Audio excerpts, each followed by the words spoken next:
Hey, good morning, everybody. Appreciate y'all coming here. Sorry to interrupt your conversations.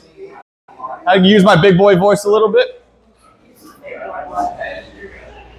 Take your time. Morning, y'all. How you doing?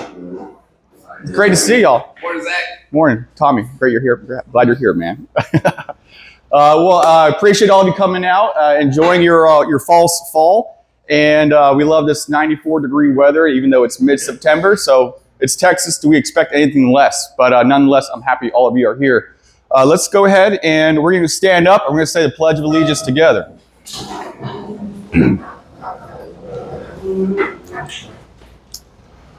I pledge allegiance to the flag of the United States of America, for the republic for which it stands, one nation, God, indivisible, with liberty and justice for all. Now the Texas Pledge. Honor the Texas flag. I pledge allegiance to thee, Texas, one state, one God, one and indivisible. Please stay standing for a moment of silence for those who cannot be here with us today.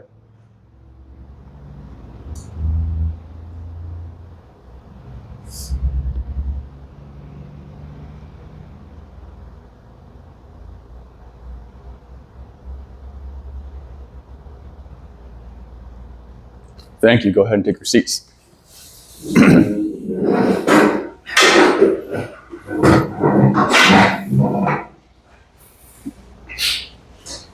Well, again, it's great to see you. Now that we've got our blood flowing a little bit, maybe we all might feel a little bit more lightheaded now. Sorry about that. But you'll probably experience that one more time when you stand up and introduce yourselves. So what we'll do is we'll go ahead. We'll start in the back corner. Hell yeah. Awesome. Yes, sir. The governor has signed the bill. Trophy Club is now the official Trophy Club down to Patriots. Wow, that's awesome. Thank you. Appreciate that. That's awesome.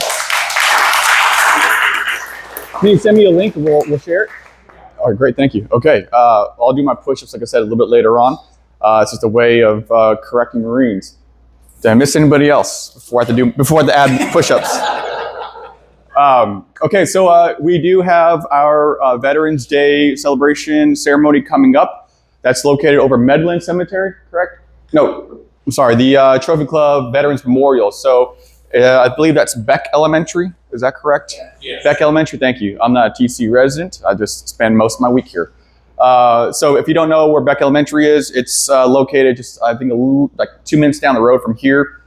There is a great Veterans Memorial. So if you have not seen it, there are podiums that are made out of granite that have every branches of service emblem and logo engraved in it. And there's also a working dog bowing his head with his paw on a Kevlar, so a helmet. That's also been adorned with World War II based like netting that a lot of our troops used during that era. So if you do not know where that is, please get with me. I'll make sure you get the directions and this proper information. But please come. All of you are welcome and encouraged to attend. You're welcome to also bring any other patriots that are along with you. This town does a fantastic job of honoring our veterans now. A lot of that started with Carl Monger and Jim Perro and a handful of others over at the Lonesome Dove Cafe, which is the most Texas thing I've said today. I'm so proud of that.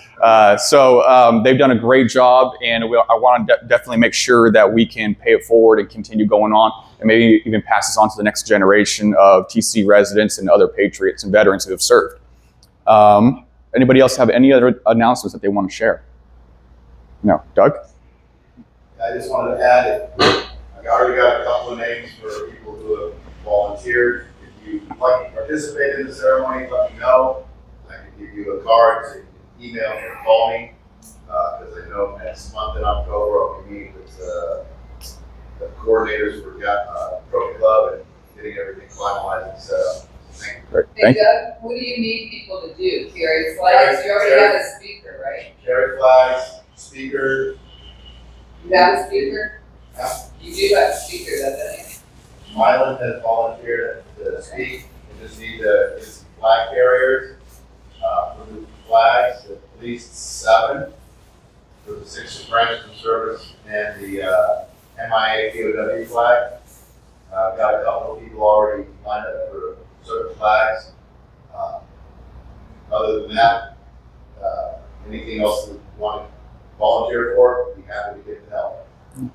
Great. Thank you, Doug.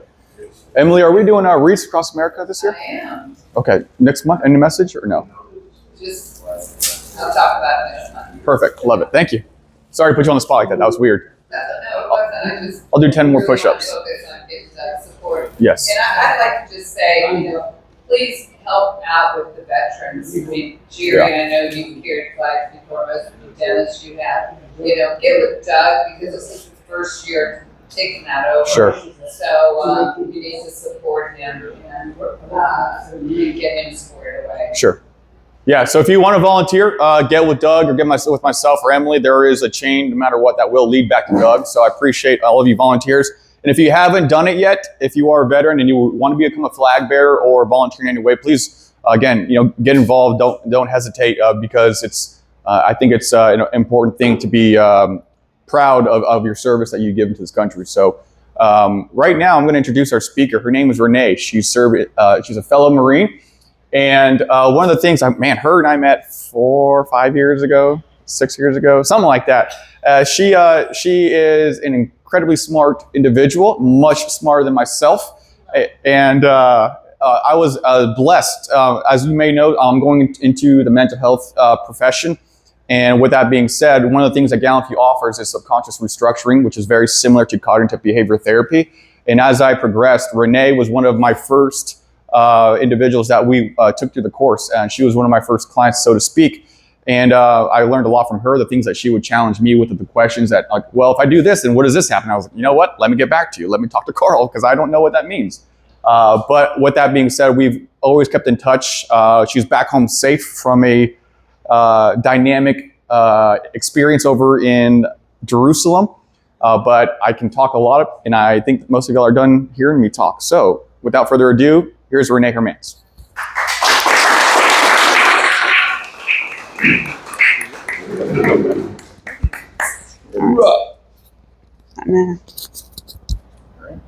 Okay, I'm not as eloquent as that. Very mellow. I got a clicker. He goes. So I was only supposed to come and attend. And Wednesday, he's like, hey, you want to speak? And I was like, yeah, why not? I got one day to prepare. He's like, bring slides. I was like, what? What do you mean slides? He's like, yeah, bring slides. I was like, all right. And Kathy's like, he's like, I'll set you up with Kathy. You can do some slideshow thing.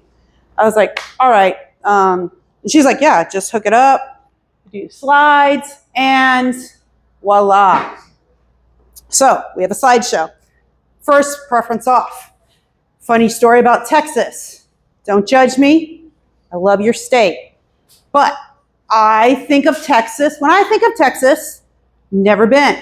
So this is what I think of Texas. I thought of Texas of tumbleweeds, dirt, nothing else. Rocks. That's what I thought of Texas. So don't judge me. That's what I thought. So when I was driving here, I thought I'd see tumbleweeds and dirt and stuff. So I was surprised to see trees, but I love your state. It's marvelous. I am from Western North Carolina. We have lots of trees and woods and mountains. So I do love your barbecue better than North Carolina. It's marvelous. It is glorious, and it is a blessing. So I just want to preference that before I start. If you see me go on a rabbit trail, please bring me back because I will, because there's a story to every picture, and I will try not to tell too many. As you can tell, that is a Marine Corps outfit. Yes, I was in the Marine Corps. Funny story about how I got in the Marine Corps. I forgot my little sheet. Hold on. Yes, when somebody calls you and says, hey, do you want to speak? You have very few options. Why? Because I don't live in the state of Texas. So all my stuff is back in where? North Carolina. So, yes, I have paper, people. I have paper. So how did I join the Marine Corps? Well, originally I was going to join the Navy. And this might give you an idea about my personality. I walk in the recruiting office and I go in the Navy office.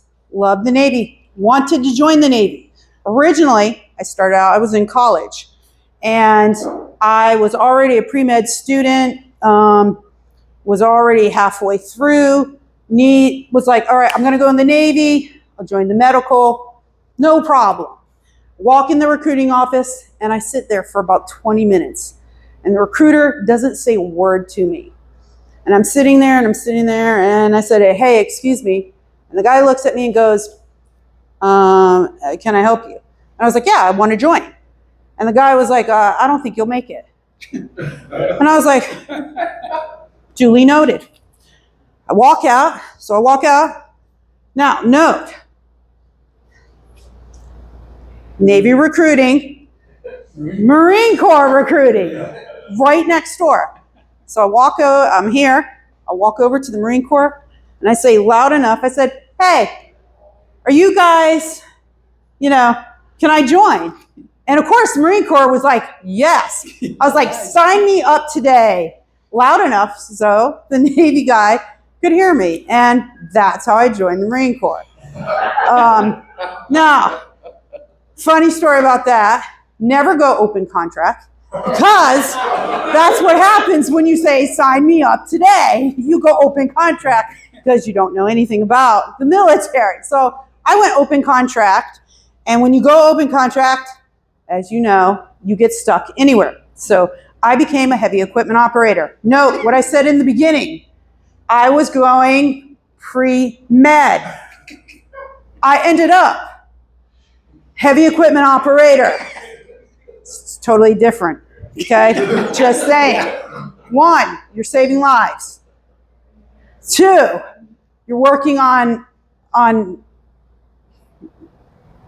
things and trying to lift stuff and planes and trapping things. So I went, of course, they send you at the Marine Corps in lovely areas in the middle of nowhere because they don't trust Marines to be anywhere near civilization because we destroy stuff wherever we are sent. That's our going thing. So I go there. And needless to say, the Marine Corps, I love the Marine Corps. I was going to make a career of it. I was going to do 20 years in the Marine Corps. I decided, all right, I'm going to do 20 years. I'm going to work for the FBI. I'm going to then get out, do my medical career, be a doctor, retire. That's my life. I proceeded to do several deployments and then did a stint. Let me see. I gotta remember. So this is the only picture I have. That's my last picture in the Marine Corps. I don't have any other pictures of myself in the Marine Corps. I have one other picture. I'll show it after this. But we did several deployments. I also did a stint over in Haiti. If you know anything about Haiti, it's a fun place to be. It's very nice, yes. At that time, Haiti was going through what it's going through today. So we had to build encampments. And we were there building the encampments. If you know anything about encampments, it's to keep people out and to keep other people in. And so it's just as dangerous now as it was back then. So it's definitely the Wild West. And so you create, let's just say, trauma builds things in your lives. And so when you have trauma, your life gets mixed. Things get fragmented. You remember stuff. You sometimes forget stuff. You also blame your stuff for things that you're not responsible for. Like you think that you did things that you didn't necessarily do. You also think that your actions cause other actions that you're not responsible for either. And so I lived with a lot of regret and a lot of things that I didn't want to remember. And so my Marine Corps service went from, hey, I'm going to do 20 years, to, hey, I got injured. And it changed overnight what I thought was going to be a 20-year career. So the next picture you're going to see is probably, I was 4% body fat. Marine Corps, if you know, I'm sorry to say. We have high standards. We probably have the strictest standard on health. You have to be a certain standard. You have to be a certain weight, and you have to run and be a certain weight. And this, I was 4% body fat. You had to keep that, and you had to be that all the time. And this is what I was. Keep that in mind as you see the next pictures. So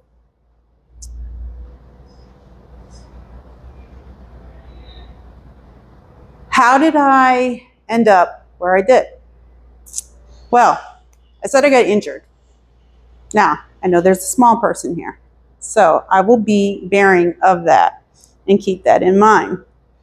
But in the military, we all have roles. We all play roles in our lives too. In my role in the military, I was a hero at times. When we were setting encampments, I was a hero. We worked in orphanages. I was a hero. I was also a villain. We did illegal crap. You ask me, what, where? You bend the rules. You do what you have to do. Sometimes you bend the rules because you just wanted to. And other times you bend the rules because you bend the rules. And we got involved in some stuff that involved CID. And behind the doors, CID was investigating us, and we didn't know about it. And a few of our players that were involved knew about it. And the wheels got set in motion that nobody had any idea that were in motion. And some of the big players ended up getting transferred, and other players took part. Now, no, we're on foreign soil, in foreign places, on foreign ground. And at that time period, you're put in a situation where people, I'm sure you heard the saying, snitches get stitches. Well, snitches get stitches. So, a couple of my teammates decide we need to shut this down.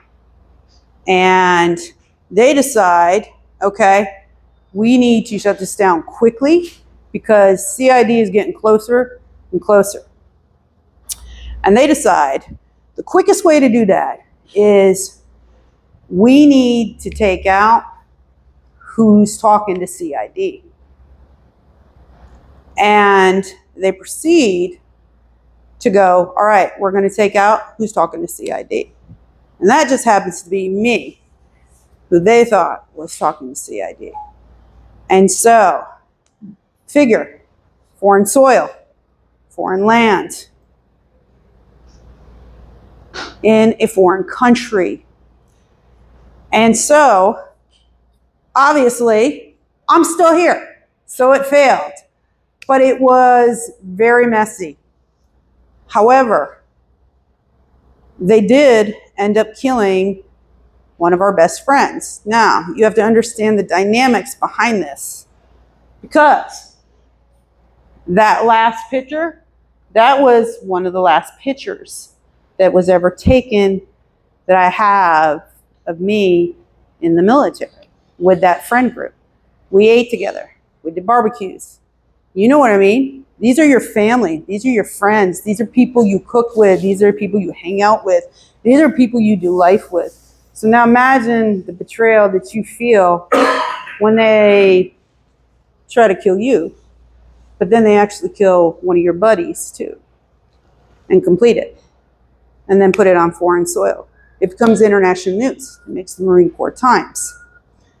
And what does that do to you and how do you respond? So I get out of the Marine Corps. I get out of the Marine Corps and I wipe the Marine Corps from my life. That's why that picture is the only picture I have. So when he goes, bring up a slideshow, I have no pictures of me in uniform. I have none of my uniforms except my blues. I have no documents. I have nothing. I erased everything from my military time frame. If you had asked me at that time, was I in the military? No. I became somebody else. I was the perfect person. What you see now, You'd never think I was in the Marine Corps, ever. This is why you'd meet me on the street and be like, hey, how are you? No tattoos. I had no tattoos at the time. So you would never know I was in the Marine Corps. I wouldn't even tell you I was in the Marine Corps. I'd never come to a breakfast like this. If you were at a 4th of July thing and they asked you to stand up, I would not. I would not even admit I ever was in the military. So you'd have no inkling. And people have two responses. Either you go and you go in life, or you go and you hide out in the middle of nowhere and you get off the grid. And so that's what I did. I hid off the grid in the mountains of North Carolina. And I lived there hiding away from humanity, and I didn't talk to anybody. And so that's what you do. You hide, but you can't run from yourself. You can run from people. You can run from everything. You can run from work. You can run from everything on the planet, but you can't run from yourself. So, because you have to deal with that. And that's what I was doing. I was trying to run from me, but I couldn't get away from myself. And so here I am. I'm dealing with PTSD. I'm still having night terrors. I'm still having nightmares. I'm still dealing with all the after effects. I have a TBI. I'm still dealing with all the cognitive issue, everything that comes with everything. And I'm trying to act like nothing's wrong. I'm fine. Try to go to school, flunk out, because obviously I'm denying everything. And I just go, all right, you know what? I can handle this. I can handle this. Why? I'm a Marine. Come on, you know it, right? I got this. I can handle all this. You come up with solutions. You figure it out. You're like, you know what? I got this. Look, table's straight. You know what? I'll just stand on the table. If I'm a little wobbly, it's okay. If I walk like I'm drunk, I will follow the straight line and make sure that I look like I'm so, you figure all these techniques to do to make yourself look like you're perfect, you're good, and you got it. And I'm good. But I still was the same person. And so I go on the mountain. And so you go to the VA. At the time, we all loved the VA. The VA at the time didn't believe anything. You took a ticket, you sat down, and you waited. And you waited to be seen. And you just kind of waited there. And at the time, women, so to get an idea, I was the only woman that I ever saw in my unit until 6 months before I got out. That puts in perspective the number of women Marines that are out there. I have yet to meet, I've met maybe 4 to 5 women Marines this whole time period, even since I've been out. I've met more online through Facebook and stuff, but really in person, I've met 4 or 5. So there's only a small number. And so you look at it and you go to the VA, there wasn't hardly any women there. And so here we are, you come in and they don't believe you. And you're trying to get services and you're trying to get help. And so what do? You do what happens with trauma. You become suicidal. You have suicidal ideations. You try to kill yourself. You gain weight. So I gained weight. Well, that is art. And I express myself through art now, but back then I didn't. But now, this is how I did. I lived a dual life. On the outside, this is what you saw. Happy me, smiling all the time. But on the inside, this is what I felt. I felt this rage, angry all the time, misunderstood. Nobody understood what I was going through. I didn't know how to express myself in words. And that's what I felt. And so I would break stuff, and I know I look like I'm not that person, but yes, I was that person. And I ate constantly. And so how does that? That comes GallantFew. So when I met Zach, I was this heavy. And I said, Zach, I need help. I'm broken. I don't have direction. I have my faith. My faith kept me alive, but it didn't give me a compass. I had the base of a compass, but I didn't have direction. And I wasn't sure where to go. And I was like, where do I go with this? Like, I don't know what to do. I'm this heavy. And the reason why I wanted direction is I wanted to jump out of a plane. Yes, I know. Are you people that fly? I wanted to jump out of that plane. And being that heavy, you cannot jump out of a plane. And so I was like, hey, can you help me get healthy? Can you help me get in shape? And he was like, yeah, sure, I can give you direction. And I was like, all right, let's do it. And so I went on this journey of losing weight. And it took 3 years. And I started hiking. And that's year 1. It wasn't fast. And it wasn't easy. And that's year 2. And that's a hike that I led on year 2. And this is year 3. And this is year 4. And that is the Pacific Northwest Passage. And that's a glacier. See at the bottom there, all the way on the other side? That's where I started and hiked all the way up to the top of that glacier. And that's another glacier that I hiked. And so I progressed and I ended up losing all that weight. And so through the process, we kept talking and he kept giving me direction. I kept getting more direction and I kept figuring out, okay, as I kept losing, I kept figuring out, okay, who am I? What do I want? What are my goals? As I got better and healthier and I became more healed, there's a story behind those shoes. All right, I have stories behind all these pictures that are coming next. Story behind these shoes. All right, notice the shoes. Notice the sole of this shoe. All right, 4-day hike. Here we are. The sole of these shoes. This is day 1. 2 miles into the shoes. The sole of my shoes fall off. Guy there says, hey, guess what? The sole of your shoes have fallen off. I got a pair for you. They're water shoes. This is on a 4-day backcountry hike over rocks. He goes, don't worry, they're a size too small. I go 6 miles in, because I'm stubborn, walking in his shoes that are a size too small. And by the end of 6 miles, I can't really walk, but the soles of my shoes are off. I told you how stubborn I am. Needless to say, I did not make it the other 3 days because you can't walk in water shoes that are a size too small. But it just goes to show you, if you're determined enough, you can hike and you can get focused. But I found helping people and GallantFew and kind of healing helps you figure out how to find yourself again when you thought you lost yourself. It helps you get well. It helps you have friends. Like the more I look at it, so, I turned it off. No, that's me. That is me before. I do a lot of backcountry hikes now. I do a lot of 80 miles. I do different ones.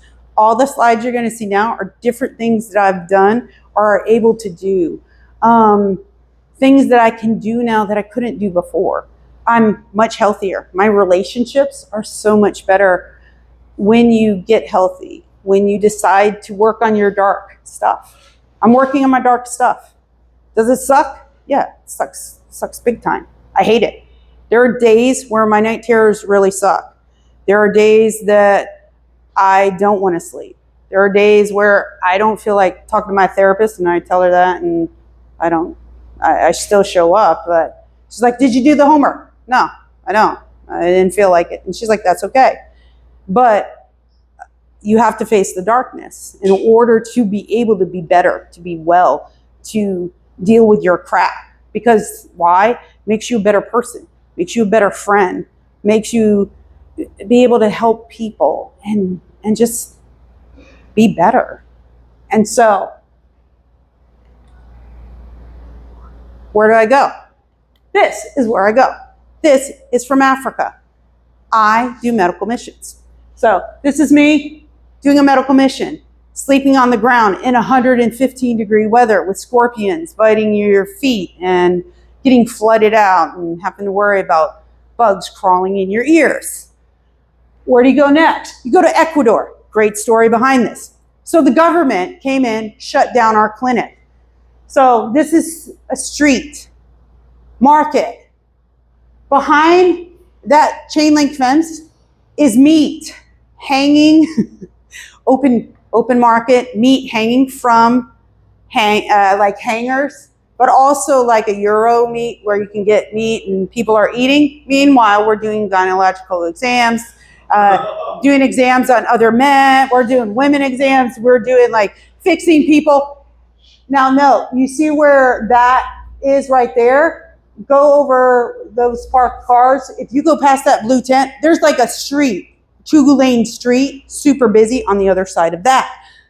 That's where we are. Note, the day before we left, the president-elect got assassinated.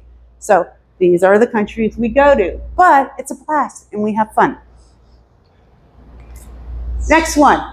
This is Fort Myers, Florida. Everybody in this room probably knows Fort Myers, Florida. Completely wiped out. We went down there, mucked out houses, tore down drywall, helped people. You're helping people when it's the worst time in their lives and you're not thinking about you and what's wrong in your life. Dog sledding. Okay, you ever get a chance, do it. I would say it's a blast. I bruised my femur and my tibia, and it's super painful. Walked 80 miles. It was great.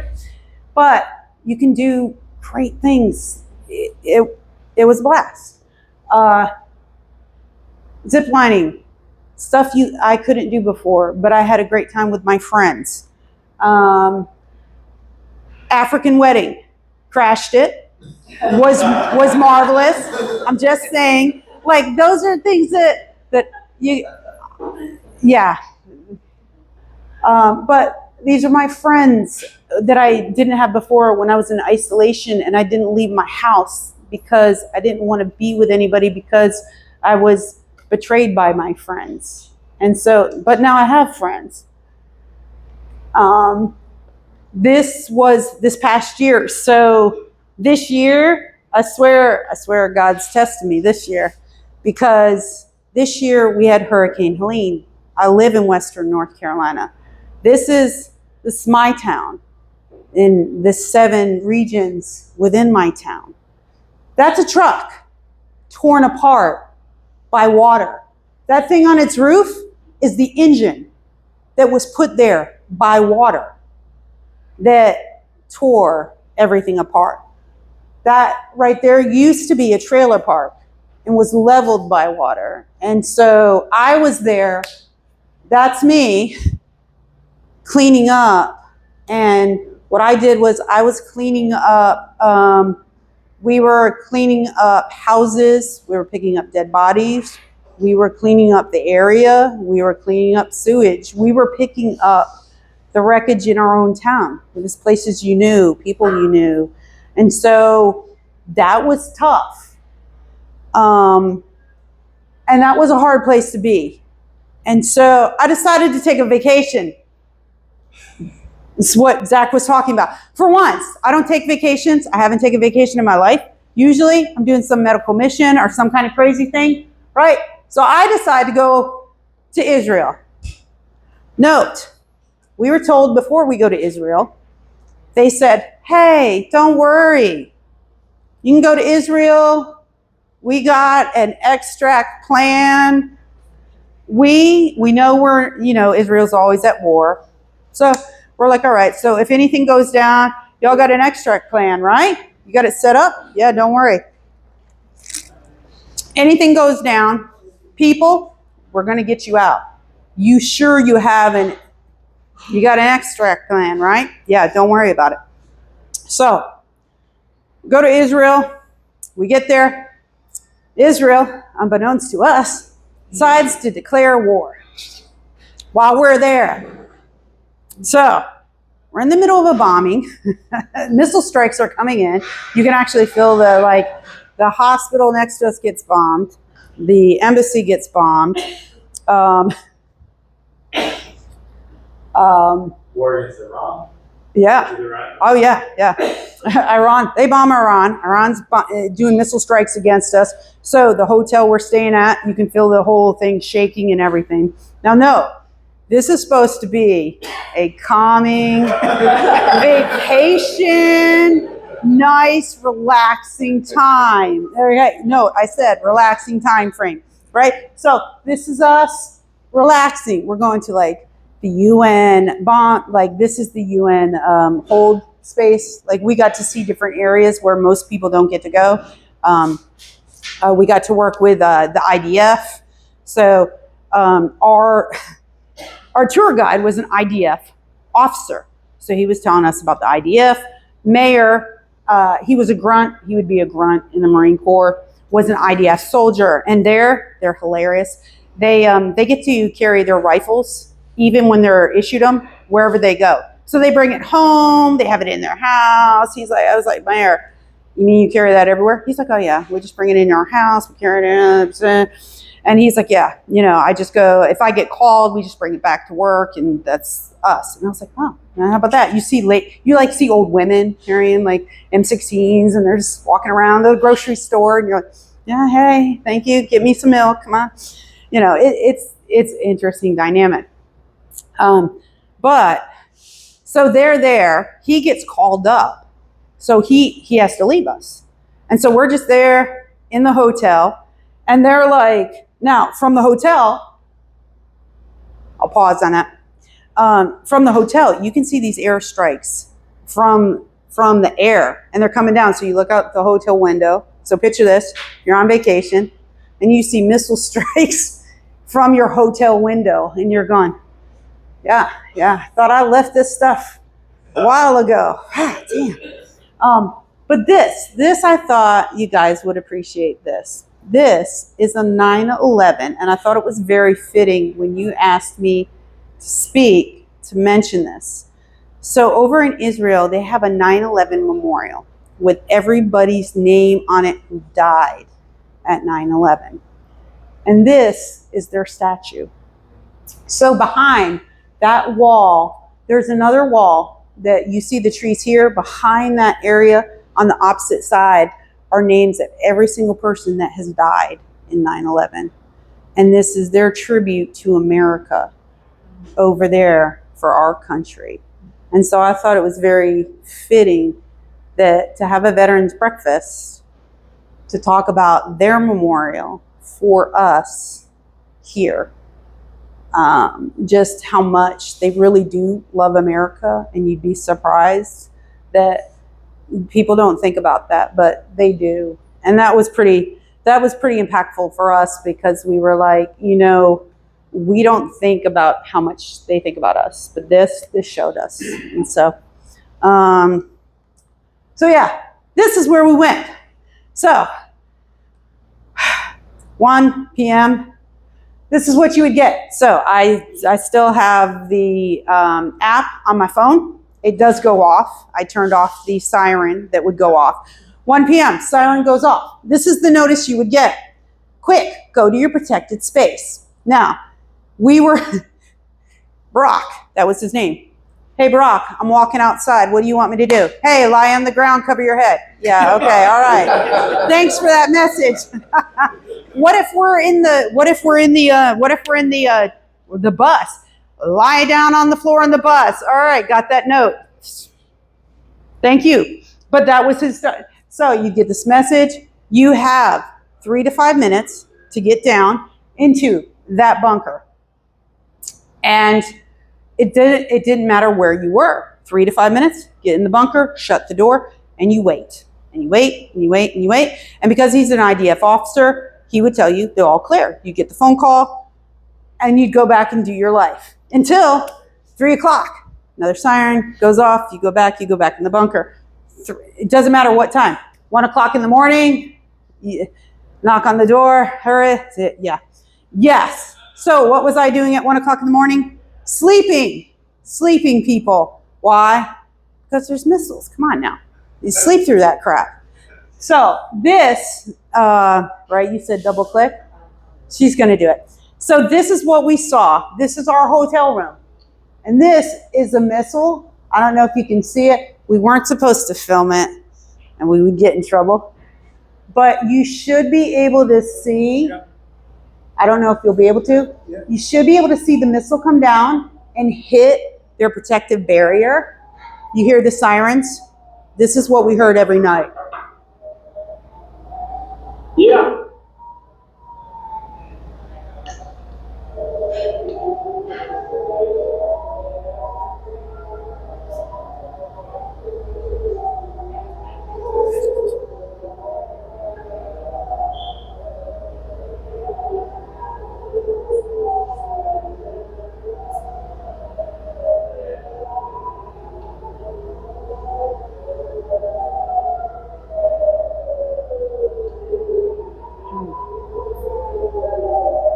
I probably should have edited this for you.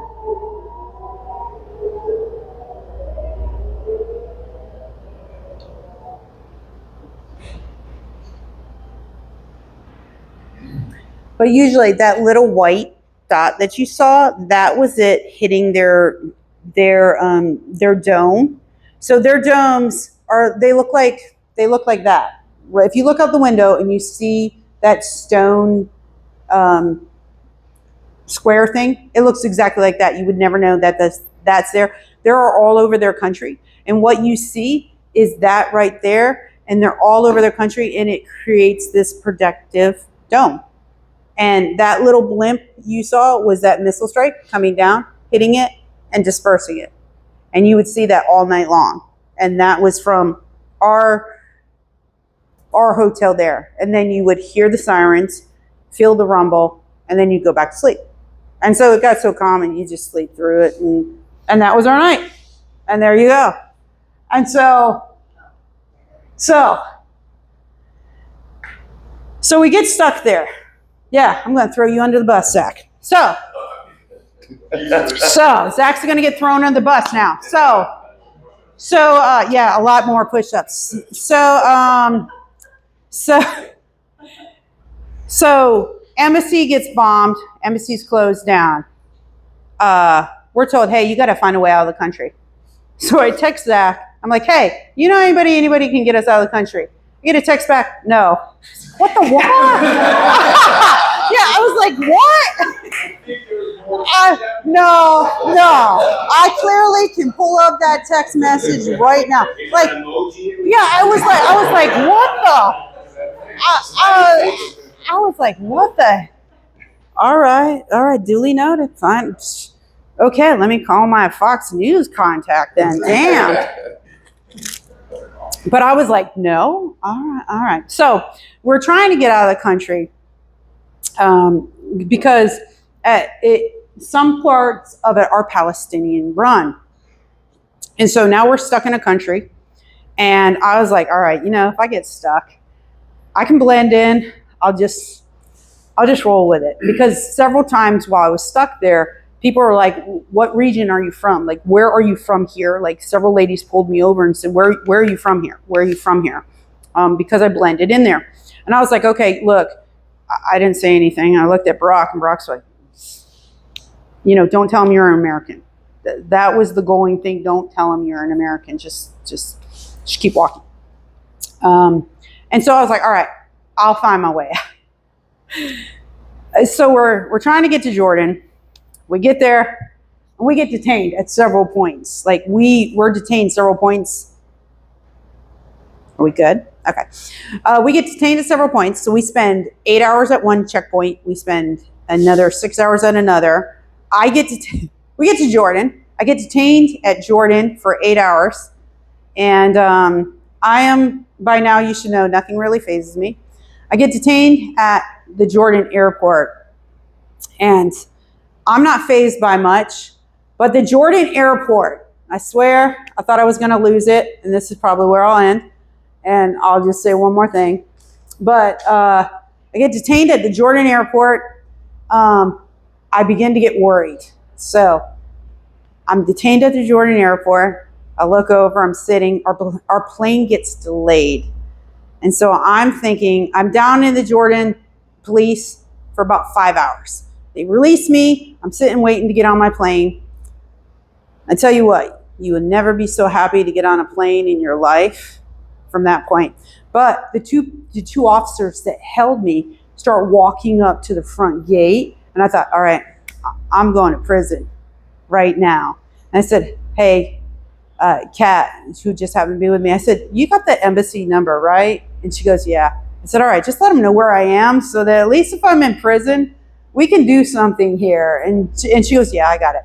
Luckily, we got on the plane. I got home. Never was so happy to be on U.S. soil in my life. But to just say we made it back in the country, hope from Zach.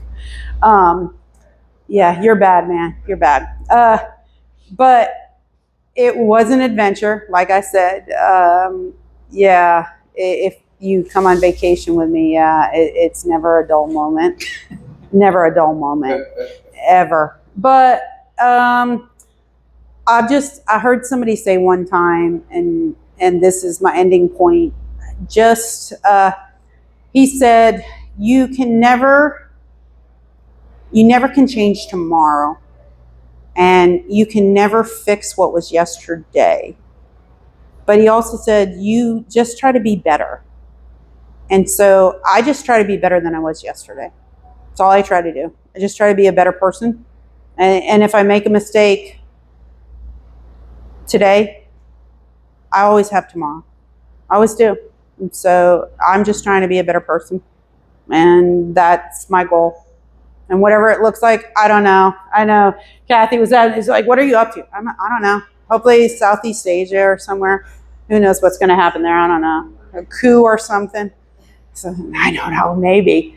But I do have to say, I can't be the girl I was before the Marine Corps. I can't be the girl I was in the Marine Corps. And I can't be, the girl I was even in the middle of it. What I can do is I'm trying to figure out who I am now and what my identity is now. And I can tell you, I'm a much better person even than I was then. Like, I'll never be the same person, ever. Military changes you, war changes you, things change you, trauma changes you.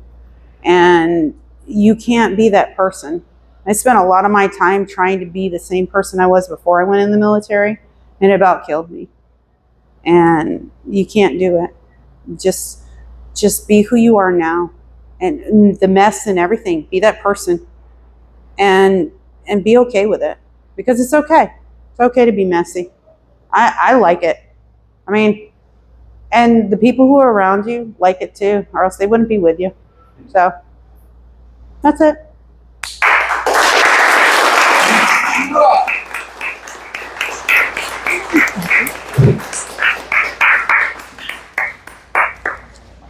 Oh, yeah, take this. Sorry, administrative mode. Okay, one more time for Miss Renee.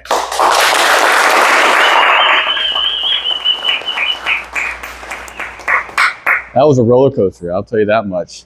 Especially for me, I was like, oh, she gave me a compliment, and then she threw me under the bus. I appreciate it. I have a lot of push-ups to do apparently today. So, for one of the things I want to say about Renee's presentation is, well, how about this, tit for tat a little bit. For somebody who couldn't put together a slideshow, that was one hell of a presentation, in my opinion. She had videos, she had pictures, she had a great timeline. Fantastic job in the presentation.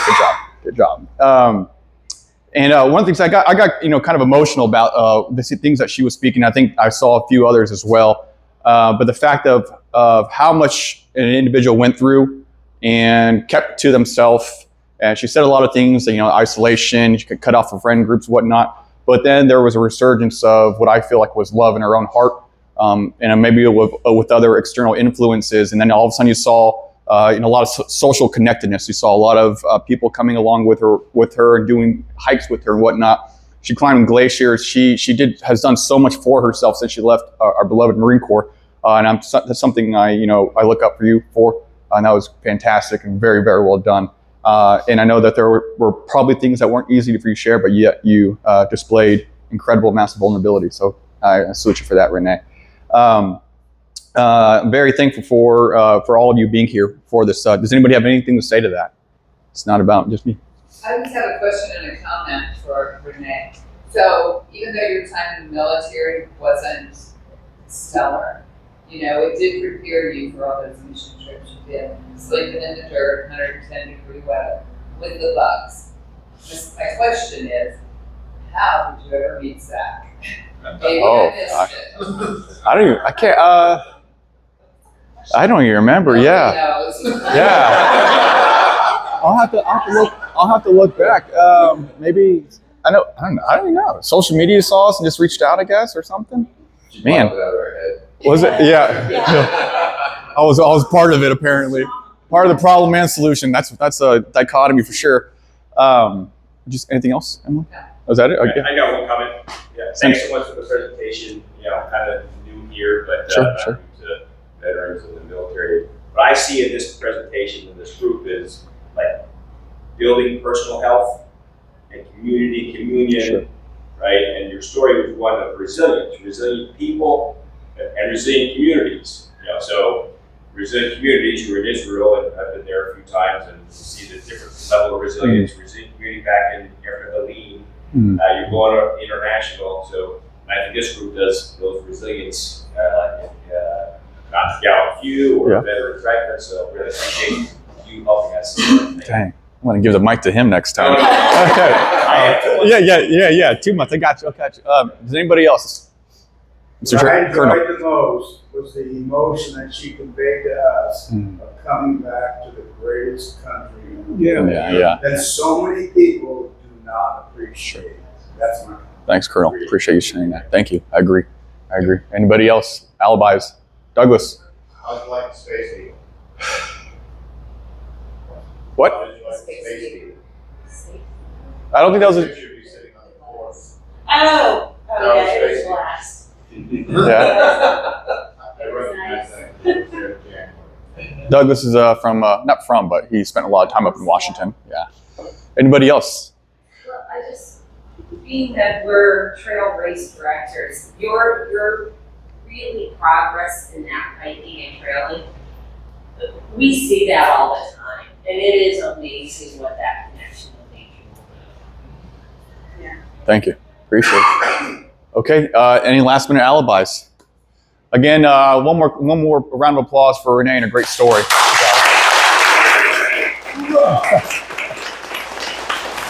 Okay. A little administrative note. I did speak with some of the staff today. They are telling me that this location of Meet You Anywhere is going to be closing down in a few weeks, and their only location will be Grapevine. So I will be working. Yeah. Oh man. Yep. Let y'all deal with that. So, however, Marines, we don't quit, and out of one, stubbornness, and two, resiliency, I'll make sure that we have a location ready for the next meeting. And I'll make sure that it fits all of us, and it's around this AO, this area of operations. So just stand by, look for your emails, pay attention on our social media, and then for those who did speak, whether it was trail running or whether it was comrades K9s, comrades K9s. Thank you. Sorry, 10 more push-ups. Man, I'm gonna be real strong next month. I will send all this information out through email and social media, so please pay attention. And make sure that you stay hydrated on this next warm week that we got coming out. And that concludes this meeting. Thanks for coming. Thanks, Zach.